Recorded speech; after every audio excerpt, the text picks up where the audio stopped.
Good morning, everybody. I'm Nicola Barrett, Chief Corporate Learning Officer at Goizueta Business School. Thank you for joining us for Business Over Breakfast today. Today, Emeritus Professor Patrick Noonan is back to make even more sense of the models, data and predictions around COVID-19. With the current rising cases, this is again front page news. And given the uncertainties around school reopenings, state reopenings, and different approaches that countries around the world are taking to try and combat the virus and keep economies afloat, we thought it would be helpful to deep dive again into decoding analytics of COVID. As a reminder, Patrick Noonan is Professor Emeritus in the practice of Information Systems and Operations Management. His field is decision analysis, which draws on a wide range of skills and areas, including the wisdom and analytical methodologies of economics, psychology, statistics, sociology, and engineering, to try and provide prescriptions for improving decision-making in business, in professions, in health sciences, in politics, and in life. So he is the perfect person to guide us through a discussion on what goes into the epidemiological models that are guiding national, state, and organizational responses to the global pandemic that we are dealing with. Patrick is going to kick off the webinar with some information and observations, and then followed by answering your questions. So you can put those in the Q&A section at the bottom of the screen. If you find this session helpful, there's a couple of chances to continue learning with Patrick in a short course on how to approach problems like a management consultant that he teaches with Lynn Siegel in late August, as well as a workshop on crafting communication for influence and impact. And also, we are in executive education at Emory, Goizueta Business School. We are being very focused on trying to bring learning opportunities that will be relevant and helpful for people to cope with the pressures and the challenges that we are all facing today. So there are some other short programs that we are delivering and providing in August. One around building a data-driven strategy, and critical now to think about it, how we do that given the rapid adoption of technology over the last few months. And also, Peter Topping is taking a deeper dive into leading remote teams during a crisis. So that's in an upcoming workshop. And just to note, these are not replicas of traditional in-person classroom programs. These are really designed to leverage technology and really provide an interactive and high impact learning experience for everybody. So I encourage you to try these out. So enjoy the morning. I look forward to the conversation this morning, and then also next Thursday morning when we are going to be looking at how do we improve intergenerational communication. So over to you, Patrick, and thank you everybody for attending. Good. Well, thank you, and welcome everyone. Welcome back. In the case of some of you, I understand that some of you might have been regular participants in this wonderful Business Over Breakfast series. Some of you may have been with me about a month ago, early June, when we had part one of our conversation about decoding COVID. Let me share the screen and get us set up here. Let's see, let me get to the PowerPoint. There we go. You should be seeing a lovely shot of our Goizueta Business School building at this point. The setup, the framing of this entire conversation is, I mean, it's about analytics and it's about COVID, but come on, this is breakfast time. We're just starting our day in many cases. Those of us in the East Coast, we want to keep it a little lighter, a little more casual. And we also really want to try to focus on the things that we can do something about. And one of the things we can do something about is our own understanding, so that we can make better decisions.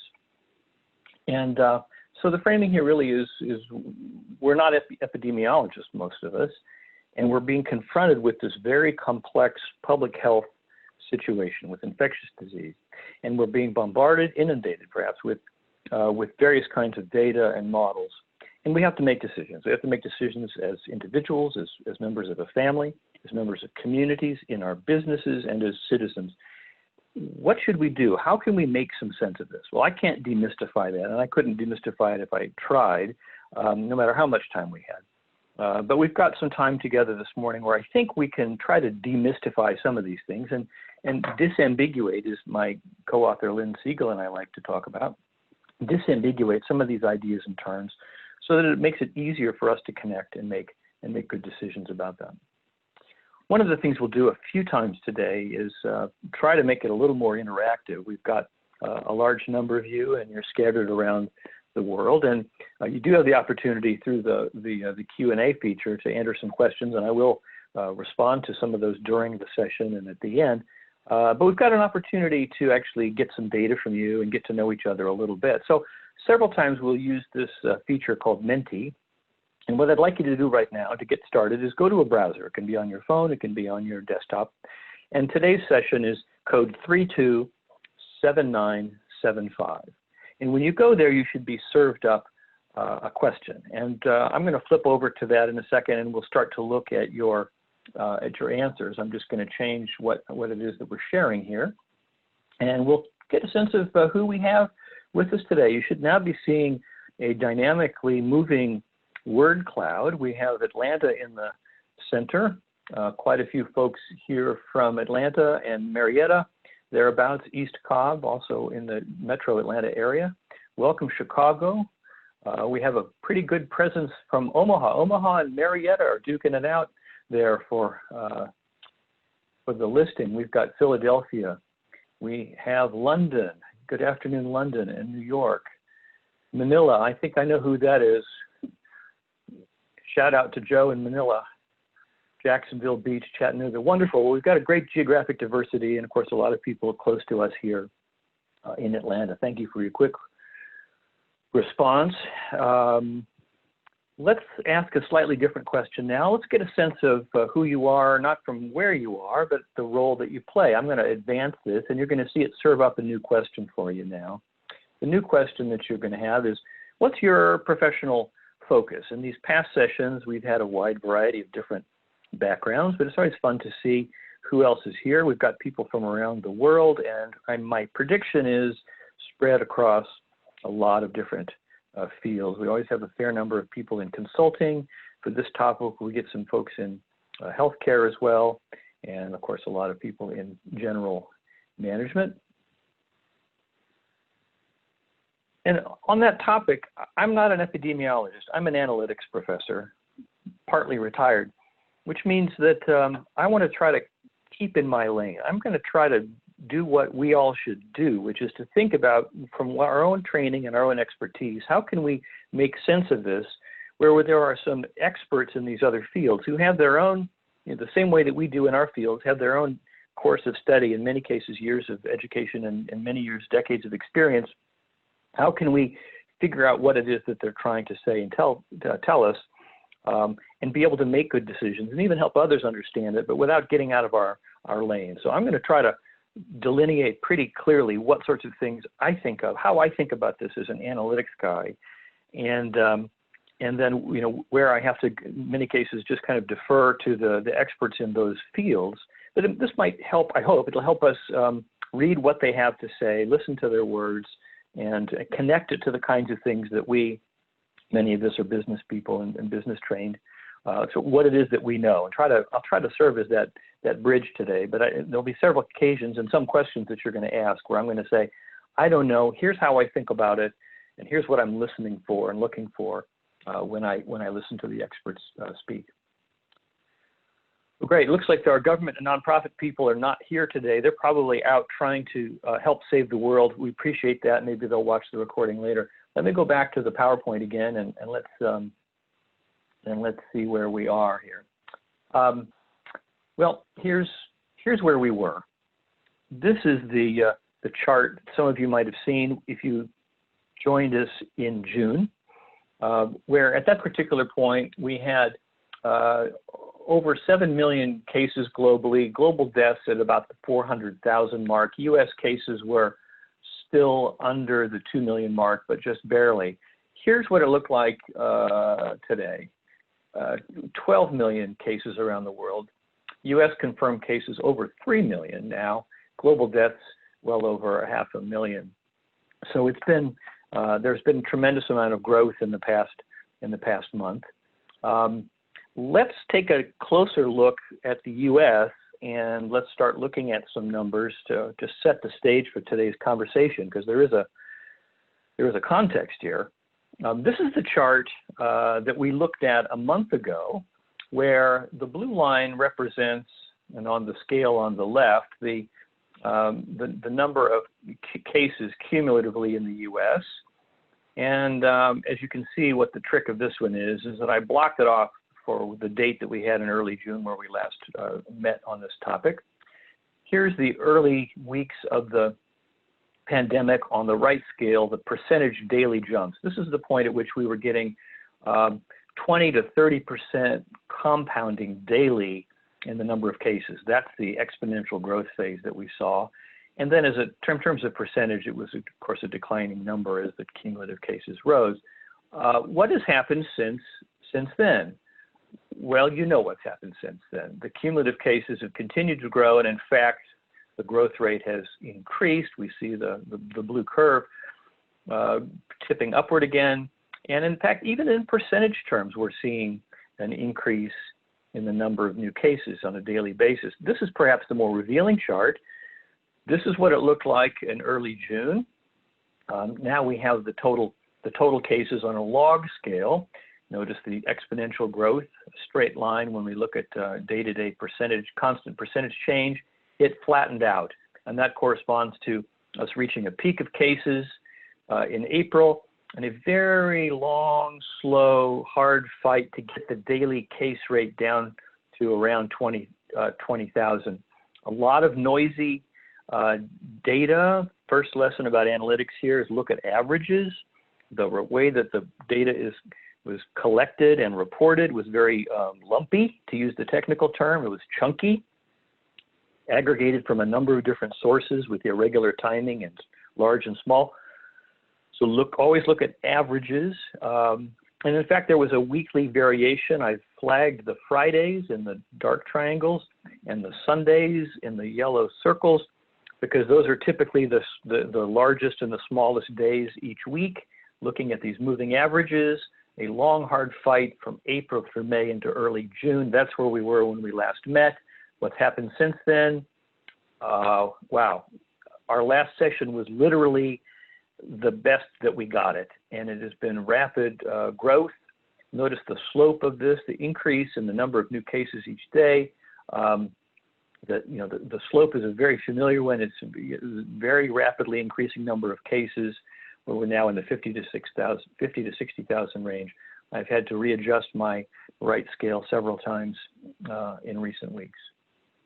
So we've had this explosion, and so it's a good time for us to revisit another question that we asked last time. I'm going to go back to Menti and in a moment, and I'm going to serve up a new question, and it's going to have to do with the same question I asked last time, the impact that COVID has had on you. Let me switch back over to Menti. You should be seeing Menti, and you should now have a new question. 3 parts. The impact of the COVID virus. Has it hit close to you, your friends, and your family? Has it significantly reduced the daily quality of life? Has it materially harmed your company and organization? So we've got 3 sub-questions there. Please enter that in, and we will look at the live results here as we go. And Patrick, while we're waiting for those results to come in, we did get a quick question. Can you repeat the source of the data from the graphs you were showing in your slides? Yes, there's 2 things, and they're from the same source. The data that I've shown so far is from Johns Hopkins University. They have a coronavirus dashboard, which is one of many excellent sources of data, where they aggregate data from around the world, various public health departments, counties, and states in the U.S. and countries around the world. And then the charts where I was showing the kind of the peekaboo, here it was in June and now it is in July. Those are Excel spreadsheets that I've built. but the source data for those is that Johns Hopkins dashboard. And Patrick, the indicators on Friday and Sunday being the largest numbers and the smallest numbers, is that a factor of when the data posts or when people are actually taking the tests? It's not clear because it's that kind of aggregate data is a kind of a sausage making process because they're aggregating it from so many disparate types of sources. There's not a consistent way of capturing, validating, reporting, and so forth. And so it's very dangerous to rely on any single day's numbers because we don't really know who reported when. It's just what's turned out, just by observing it after a couple of months, we could see that there was this pattern about, and it could be that the largest public health departments have a weekly reporting schedule that happens to drop numbers on Friday. We don't really know what the source of that is. So again, I think what we do is look at the averages. I went to a 7-day moving average so that every time a new Friday would come on, the previous Friday would drop off. I also use something that some of you may know called exponential smoothing that puts the most weight on the most recent data points.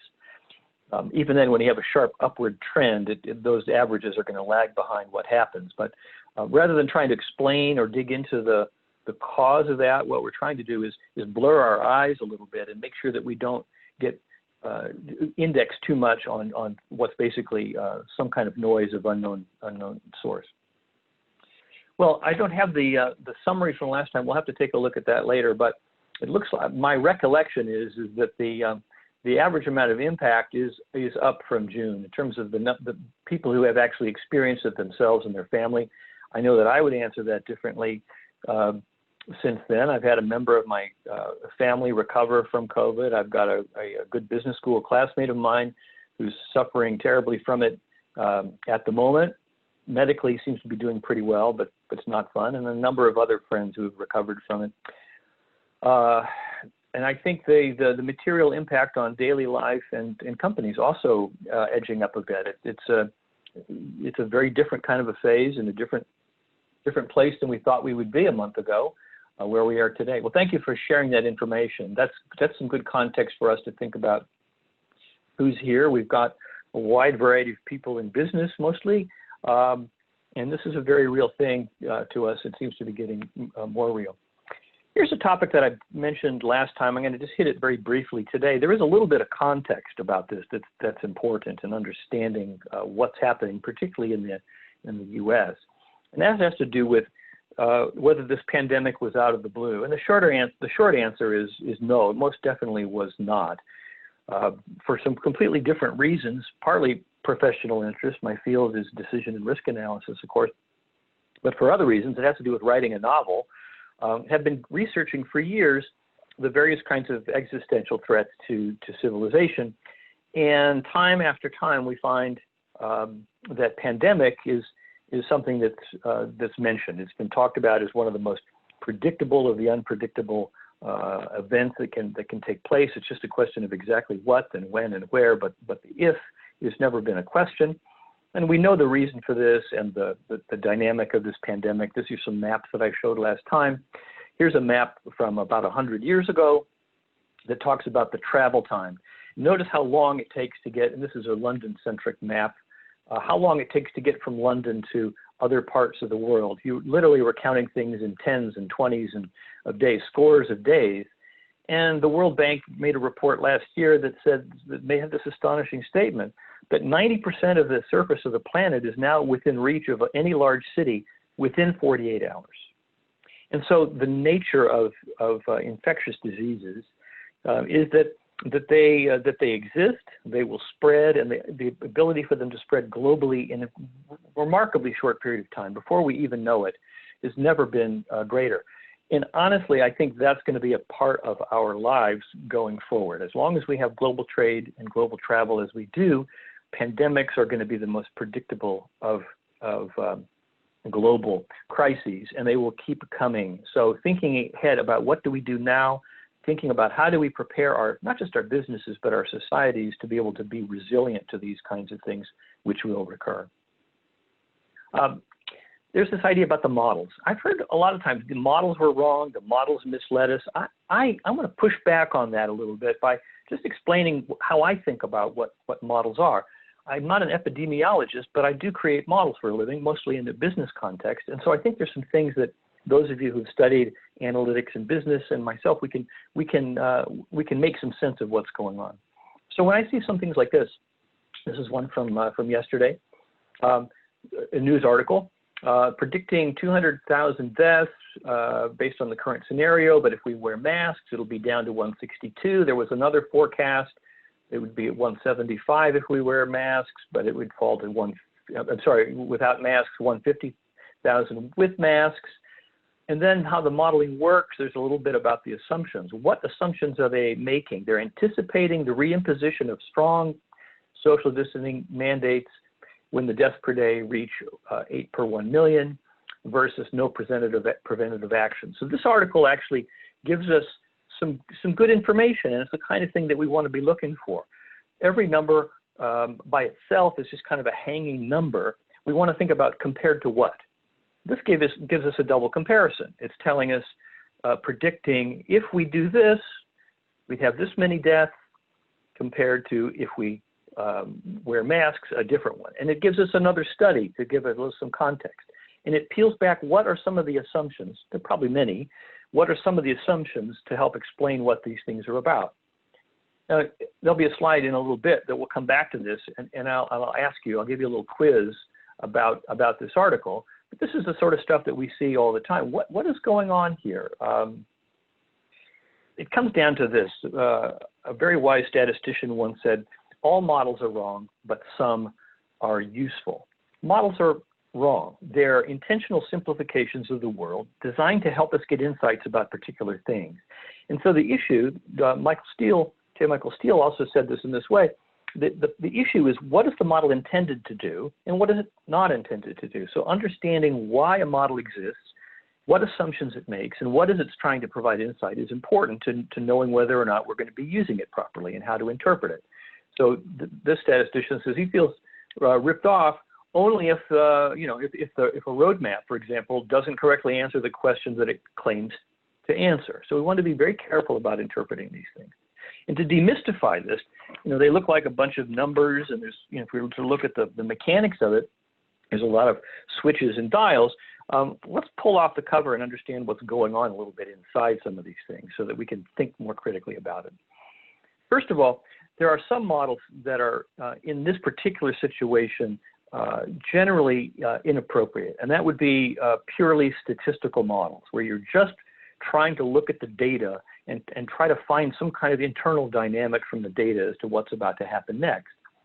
And in the study of data analysis, we always say you have to have some kind of a context in order to be able to interpret it. Interpreting a mystery set of numbers, what happens next, is much harder to do well than if you know, for example, that happens to be production of steel. Why?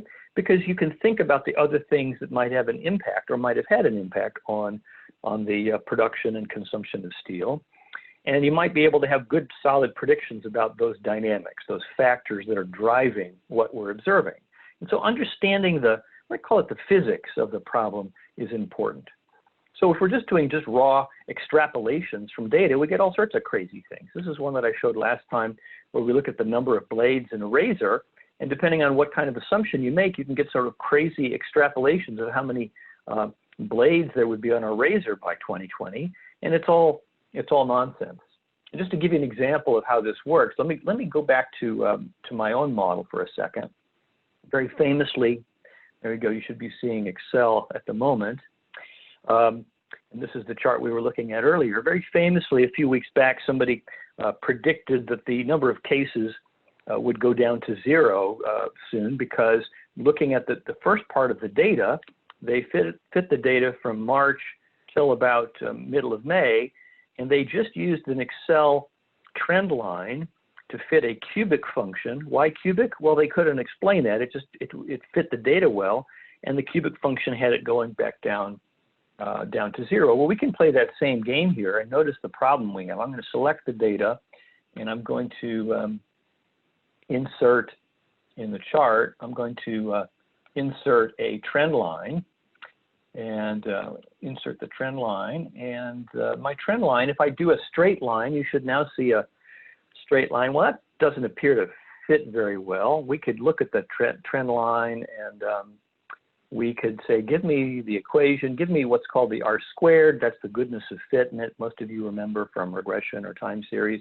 That doesn't fit well, but I could, without thinking, I could go to a polynomial. I could go to something that has a little curve to it. I can make the order of that go to here's a cubic. The R squared goes up. If I keep going up, there's a cubic, there's a quartic, fourth power, the R squared goes up.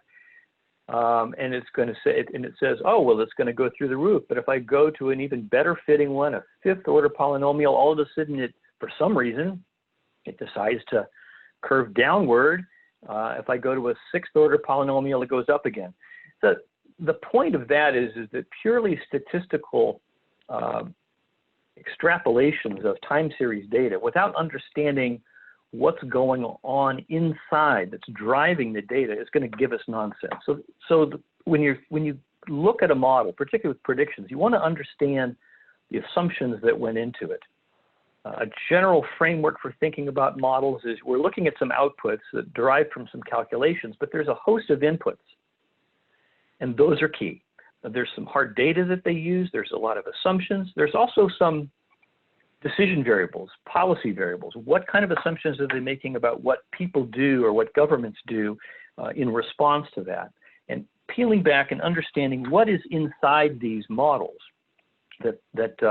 what logical relationships are they building into it, as well as what assumptions about how those things work are critical. Otherwise, you can't really tell what's going on. So in epidemiology, now this is where I'm out of my lane, and I've seen some of these models, but I'm not an expert in the art of building a good one. But let's evaluate it. We can understand it in the context of business modeling. The simplest models is you've got a susceptible population, and some of them become infectious. And they've got there's some parameters that describe the rate at which the susceptible population becomes infected and the rate at which they stop being infectious and come back. And more elaborate models have more elaborate different states or different pools of people in them. And so these epidemiological models are taking a look at subpopulations and really thinking about the way in which the virus is transmitted. They're thinking about surface contacts. They're thinking about vapor droplets. They're thinking about things being airborne. They're thinking about all the different ways in which the mechanisms by which it can be carried. And they've got to try to estimate what those parameters are, what those rates are, and build sort of the physics of the model. And they also need to know if somebody's infectious, how long are they infectious? How long are they infectious before they show any symptoms, if at all? How long do they remain infectious? Once they're back to the susceptible pool and they're not with the disease anymore, are they still susceptible, or do they have some sort of enduring antibody protection? At the start of a pandemic, we don't know any of those things. And that's the biggest problem and the biggest challenge we have at individual level all the way up to the government level. We just don't know. One way of thinking about it, again, the layperson's view of it, is that the viruses have a number of different genetic components that we might think of as the wheels in a slot machine. And the mutations that take place, this is true of colds and influenza as well as corona, the mutations that we see spin the wheels. And some of these wheels, some of these genes affect its ability to bind to various kinds of surfaces. Some of them have to do with how durable the protein coating is. Some of them have to do with how aggressively it can take over cells. They have all the different parameters of how the virus functions are unknown to us. And they impact all of those parameters. When we get a novel virus, as we have here, we don't know. And so the virus detectives, the epidemiologists who are trying to understand this, are working very rapidly to understand, is this a killer virus or not? Is it one that's highly transmissible or not? Can we build immunities or not? We know nothing at first. And the key is to start building models simply. That's the way we all build models, with simple models to get some kind of insights, recognize their limitations, and do everything we can to try to update using data to estimate what these parameters might actually be. Well, I showed you an article a few minutes ago from some press about a model that just came out yesterday. And it had some numbers in it, and it had a lot of other caveats about assuming this, assuming this, assuming that. Here's one of the problems where we contribute to this.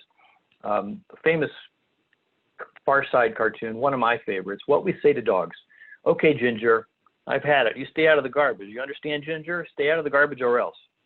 That's what we say to dogs. What do dogs hear? Blah, blah, blah, blah, blah, Ginger, blah, blah, blah, blah, blah, Ginger, blah, blah, blah. I often use this in the context of what we say to clients and what clients hear, what we say to our bosses, what bosses hear. You can caveat things to death, but what tends to stand out? What if we had a chance to quiz everybody, what would stand out from that article I showed you? The numbers. Numbers are very, very, very sticky. You can never call back a number. And once that number is out there, it's stuck in people's mind. So preliminary numbers, preliminary model estimates are very dangerous, and they come back to bite us all the time because we may have said all the right things about here's the assumptions we made, and this is the kind of things that would need to take place for this to be true. And on the other hand, this might be true. But a lot of that stuff just in one ear, out the other. You told me that there were going to be 10 million cases. Well, here's my own model from a few months back. If we looked at what was happening, this is the data. If we looked at what was happening in March, where we were getting exponential growth, right, a straight line on a log curve. If we looked at things right here on March 24th, as I did, you say, if we continue at this rate, we will have 10 million cases by some date. Well, the if is everything. The if is everything. What you're trying to explain is this is what exponential growth means, folks, is that we strip out all of our healthcare capacity in X number of weeks if we don't change, if we continue at these rates. It's like saying, if we don't turn our wheel in our car, we're going to hit that tree. And when you turn the wheel, you don't hit the tree. The model wasn't wrong. The model, well, you can't really tell whether you would have hit the tree or not. But when you look at models, think about what are they trying to represent, what assumptions were they made, and what was the purpose. For those of you who are model geeks, by the way, there's a lot of interesting work being done with what we call system dynamics models. We might see these things in a business context where we think about lots of different decisions and quantities and these feedback loops that connect them and interconnect them. Those are very difficult things to build and to calibrate. But in order to capture complex dynamics, you need them. So for example, here is a system dynamics model for COVID-19. Notice what happens over here. Here are the transmission events. It has to do with the number of people, but also it has to do with, wow, lots of different factors. The number of people who are infectious, the amount of environmental contamination drives the risk of transmission, but there's also these other loops going on, right? Public performance of protective behaviors can drive the risk. They're driven by the effectiveness of public health communication, which is driven by trust in authorities, which is driven by accountability. All of these different factors having to do with the various actors and agents' behavior and how they influence each other drives the dynamics. And that's why we can end up with some very complex kind of dynamic behavior. These are dynamic systems are very, very difficult to predict because of the interconnection of all these different feedback loops. So that's an interesting topic for you to look at if you were interested in dynamic models. One question that we got before we even started that I had anticipated talking about, and it's a question we got last time too, is how do we even keep score? How do we measure what's going on? And the shorter answer of that is using multiple metrics. So in addition to always looking at averages and checking the reliability of sources, this is a complex, multi-dimensional kind of a problem that can't be boiled down to a single number. So if you wanted to come up with a single index, you're probably throwing out a lot of valuable information. So for example, in just measuring the actual public health aspect of this, we can count cases, hospitalizations, deaths. And because this is not does not appear to be a virus that you get and then you either recover or you do not. It has implications for future health states and health quality. It's important to look at when they're talking about qualies or DALIs. I'm not sure how the pros pronounce it, but thinking not just about whether there's a death or a recovery, but thinking about how many life years are lost. And not just the number of years, but maybe quality adjusted, because there appears to be, again, I want to stay in my lane, there appears to be long-term health consequences among some people who have this virus. There appears to be organ and other tissue damage that could have longer-term impact. And by just saying, well, you survived it, it's not the same as not having had it at all. And so the metrics are really complicated. And then, of course, we get into the issue of the economics, the costs of associated with this, and the costs associated with mitigating it. And the costs are complicated because what costs? Incurred when, in what form, and by whom? And so it's important to think about multiple metrics, particularly given that we have this, a lot of data issues. It's difficult to even tell the trajectory of things by looking at one thing alone. For example, cases is problematic because the definition of a case and what constitutes a confirmed case is not the same in one place or the other. And it's not even the same over time.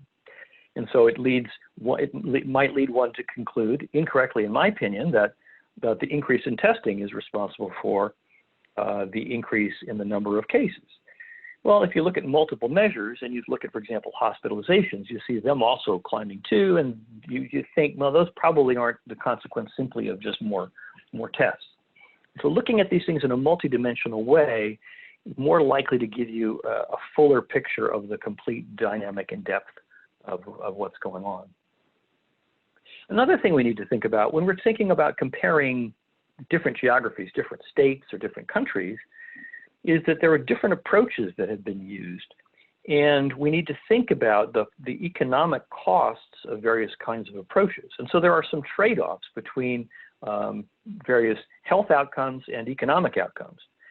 And one way to think about it is when people are trying to present comparisons about Italy versus Sweden versus the US versus New Zealand or what have you, dig a little deeper and try to understand at least one metric on the health outcome side and at least one metric on the economic side, because that can permit us to do some efficiency analysis. And what I mean by that is looking at this chart, suppose we've got, in this chart, we've got the horizontal axis is a reduction in GDP per capita. So that's a cost. And the more to the right, the worse you are, because you actually had to, somehow your society has had to pay. The vertical axis, the higher the number is, the more COVID deaths.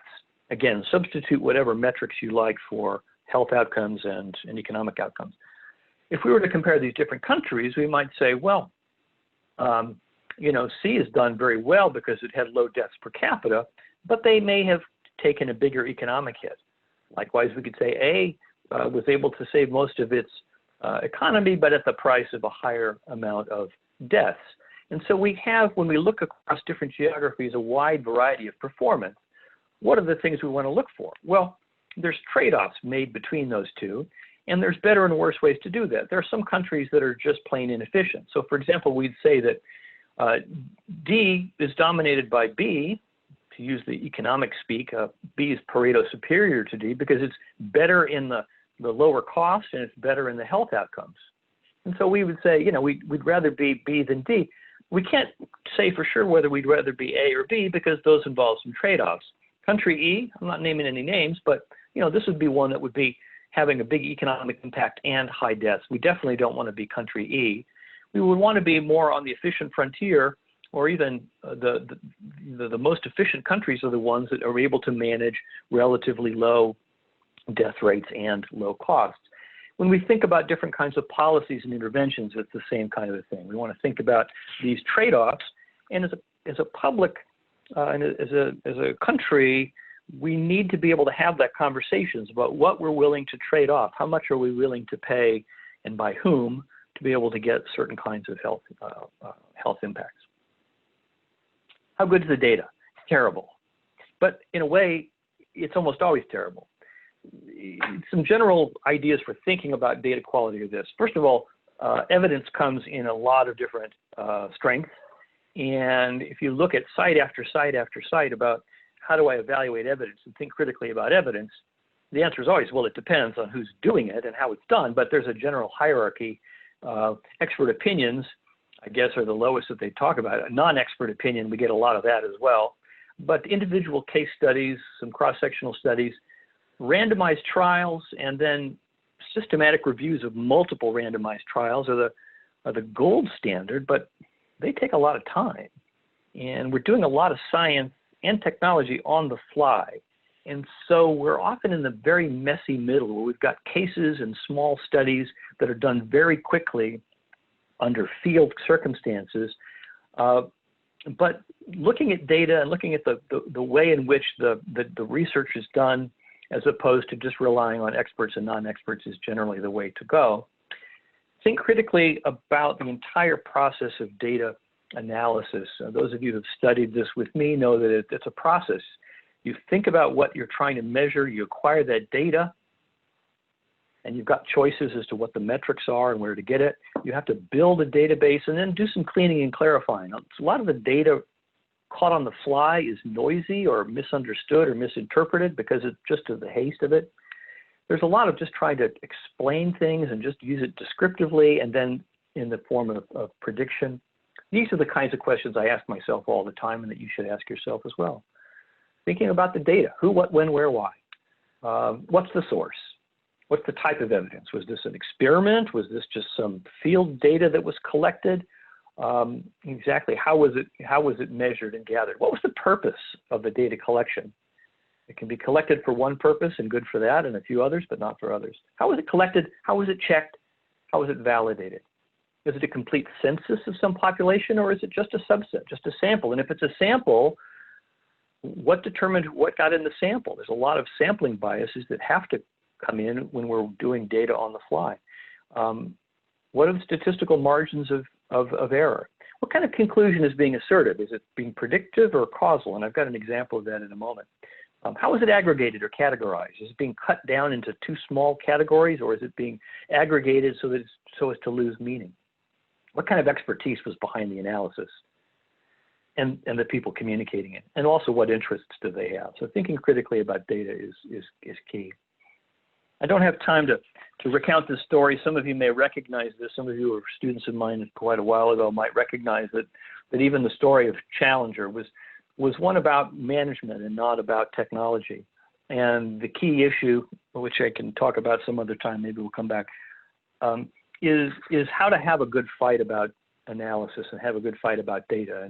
And the punchline of this is that NASA had all the data that they needed in their hands, but they weren't talking about the right issue, and they were distracted by bad communication of the data. It was the wrong kind of chart. There were some data problems having to do with some misclassified data.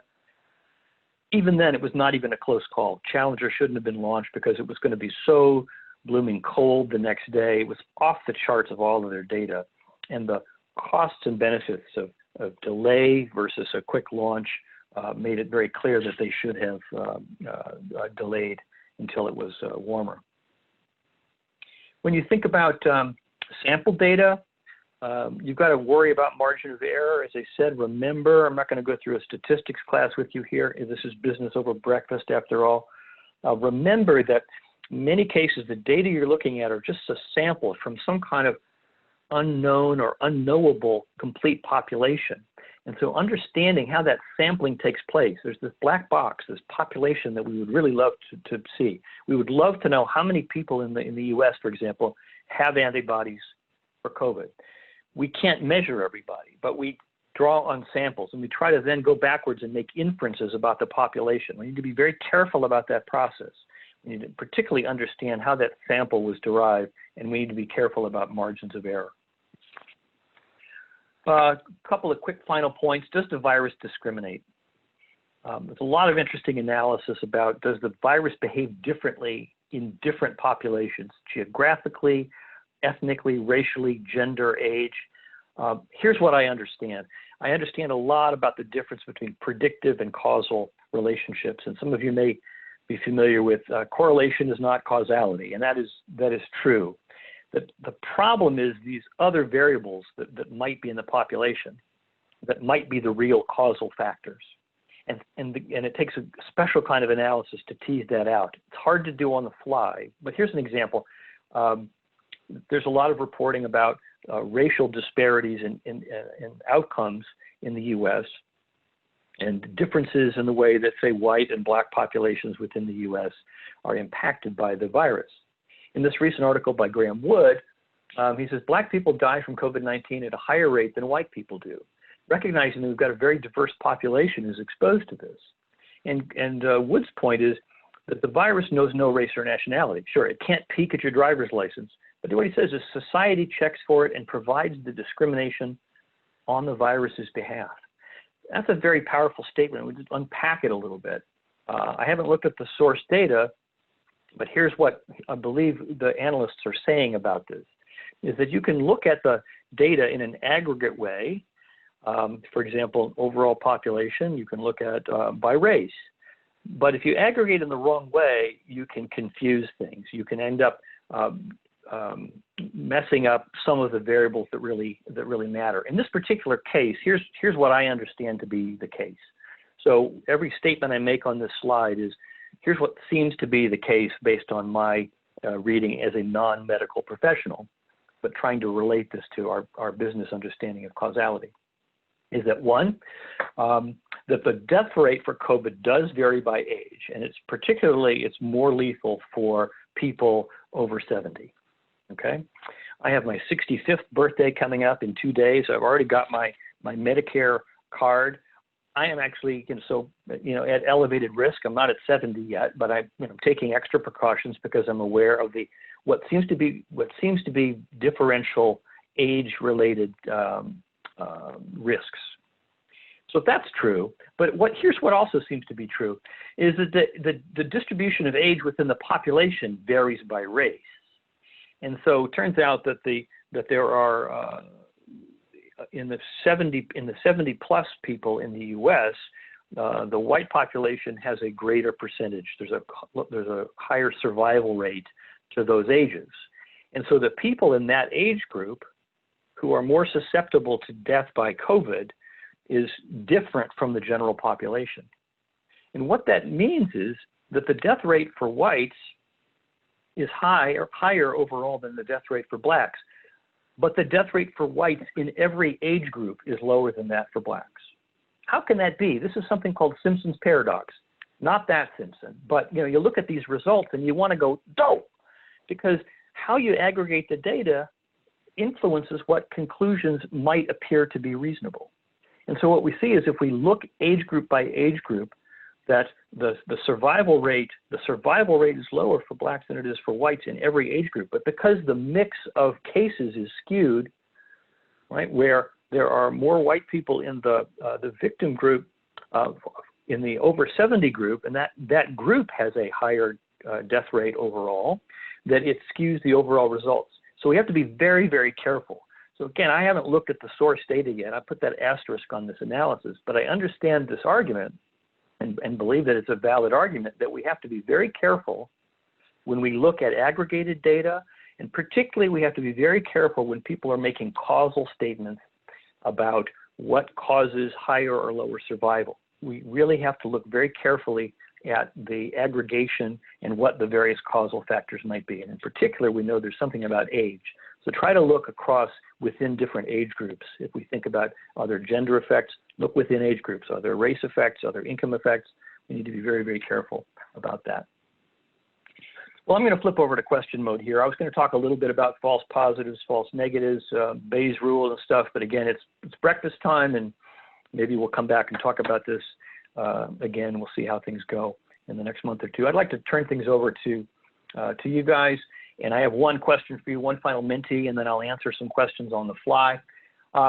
Your questions, your prediction about daily life. We've got a large and wise and experienced group of people here in the group. So let's do this. I have one final question for you, and that question is this: when do you think your daily life is going to return to a close approximation of pre-pandemic? I'm thinking about ability to socialize, to travel, to shop, to go to school, to have our kids go to school, for us to do our university educations and what have you. Let's get this wise panel of participants what you think is going to be the case. You should be seeing the results right now. Looks like you've got those results there. The mode currently of this particular group, this non-random sample, we don't know how representative our group is. It's probably very non-representative of the general public. The mode appears to be 12 to 18 months. Fewer than 50% think that it will be close to normal with less than a year. And we've got more than 25% think it's going to be at least 18 months, 18 to 24, with 10% thinking that it may be 2 years or possibly never. I'm going to take off my expert hat now and for a moment and tell you my opinion. My wife and I are mentally, psychologically, and every other way preparing ourselves to be operating in life as we currently are for at least a year. We'll see. My personal opinion is that it's going to depend a lot on the development of vaccines. The studies that I see seem to indicate, preliminary studies, right, and models, seem to indicate that that in like places like Spain that have had very rough bouts with the pandemic, the percentage of the population who have antibodies is still quite low. And so this idea of herd immunity, many of the professionals are starting to conclude, asterisk, early on, that until we get a vaccine, we will really not be able to successfully put the control rods back in. So that takes a long time, crash effort, big uncertainty. Could be in a few months, could be years. Build contingencies into your life, be careful, and listen to the experts. Let me stop there. We've got a bunch of questions that have come in. I've answered a few of them, I think, along the way, but let's just see what else we've got. Christine, we've got some other questions I might be able to address in our remaining time. Yes, thank you, Patrick. As we talk about children going back to school, is there a model you recommend when analyzing the data and school-age children considering the reopening of schools, and what factors should we focus on? Transmission, testing, death, recovery timetables? My kids are well beyond school age, and I don't have any grandkids yet. So that to me, that's an issue that I haven't had the need to look at very carefully. But the way I think about it is, again, is we've got these tightly coupled systems, our society, where everything's connected to everything else. And if it were possible for children to go to school and be isolated amongst themselves, it's a relatively low risk group in terms of death. We still don't know the long-term health impacts, and a long-term health impact for somebody starting at age 9 is very different from somebody starting at 65, by the way. That might be one thing, but there's a complete ecosystem of, first of all, the teachers and administrators and maintenance people and other people who support education and who transport people. And I would look really carefully at more holistic analyses. I think to me, again, I'm just looking at it as an observer, I think the simplistic analyses are the ones that somehow imagine that the children appear in a classroom, somehow educate themselves, and then come home and worry only about student-to-student transmission. I think that bringing a lot of people in close contact for those periods of time is very, very risky, and because of the interaction with others, I would be pretty skeptical of. I would want to look very hard at those analyses. Again, that's just an opinion from an outside observer on that particular issue. Thank you. Given that confirmed cases are largely indicative of people who have experienced symptoms and have been tested, and that there's been a significant incidence of false negatives, is there any way to chart an approximation of total COVID cases, symptomatic as well as asymptomatic, using random sampling? I have seen, like I don't have a citation right now, but I know they're pretty easy to find. It's an important question for a lot of reasons. Policy making, particularly, how many people have actually had this? Because for the reason that I mentioned earlier, trying to understand if there are a lot of people who are not just pre-symptomatic, but for the duration are asymptomatic and just don't even know that they've had it. If those numbers are not appearing in the confirmed case totals, then a couple of our parameters are off. The death rate is lower than we think, because the ratio of of deaths to cases is the denominator's off, but also the ability to transmit it is much higher, right? So it's easier to catch lower death rate if there's a bunch of asymptomatic people. Trying to figure out how many people have had it and what kind of herd immunity we're building. What's it going to take to build up enough natural control rods for transmission is a very important question. So yes, there are a lot of people tackling that subject right now. It's live science, but it's an easy thing to track. And if you want to look at things like estimating true prevalence is the word that they use, I believe, to describe what percentage of a population has a virus or a particular condition, and looking for true estimates of herd immunity. The live science on those terms is crackling with activity, and I'd recommend going there. I don't have an opinion about, because I'm not an epidemiologist. I don't have an opinion about what the right number is. I think we have time for one more question. Can you comment on some of the differences between US and Canada's approach and results? Is it an unfair comparison given Canada's size is roughly 10% that of the US, or is it a fair comparison given the differences in the healthcare systems and government policies? Again, partly out of my lane because I'm not an expert in health policy. But from an analytical perspective, what I've mentioned is the kinds of things that I would want to look at. I'd want to look at things on a per capita basis.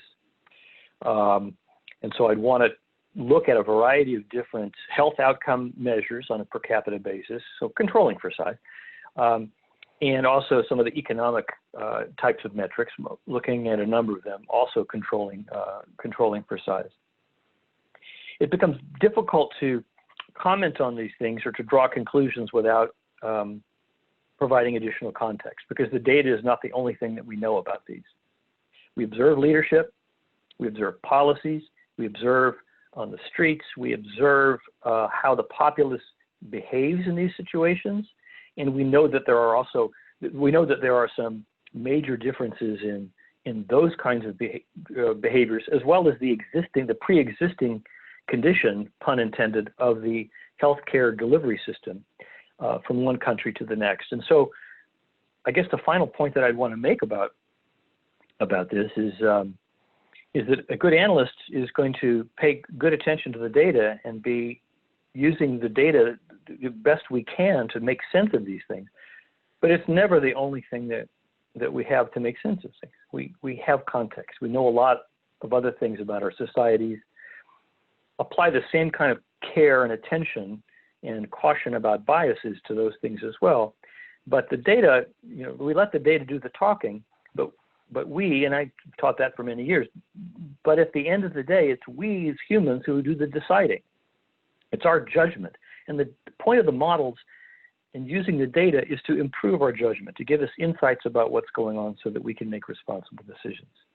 And so it's not only fair, I think it's essential that we use our other human skills, which is to understand the character and the capabilities of the people and the institutions that we see.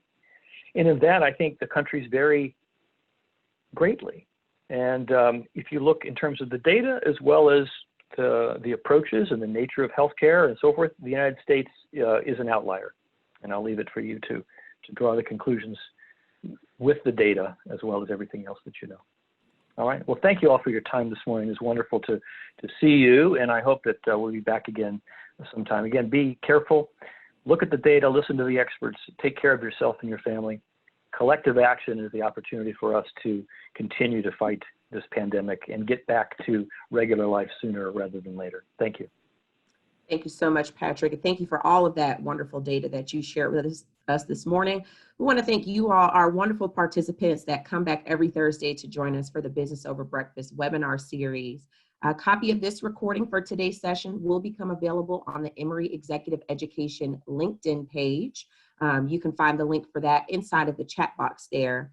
We do have a couple of things that we want to share with you that we have going on inside Emory Executive Education. Next Thursday, July 15th, we'll be hosting a quick information session if you want to learn more about the different offerings that we have in executive education and how Emory Executive Education can partner with you in your career goals. That'll be next Thursday, July 15th. If you want to join us over lunch from 12 to 12:30, the registration link is located in the chat box. Additionally, as Nicola mentioned, Patrick will be returning for a short course beginning August 19th, Approach Problems Like a Consultant, with his colleague and other faculty member at Goizueta, Lynn Siegel. And next week for our Business Over Breakfast webinar series, we'll have Goizueta faculty Molly Epstein joining us for intergenerational communication. So we hope we'll see you all next Thursday at 9 a.m. for that. In just a moment, you're going to see a brief survey pop up on your screen. We ask that you just take a couple of minutes to give us some feedback on today's session. Again, thank you all so much for joining in every Thursday morning at 9, and we look forward to seeing you next week. Have a wonderful rest of your day, everyone. Thank you.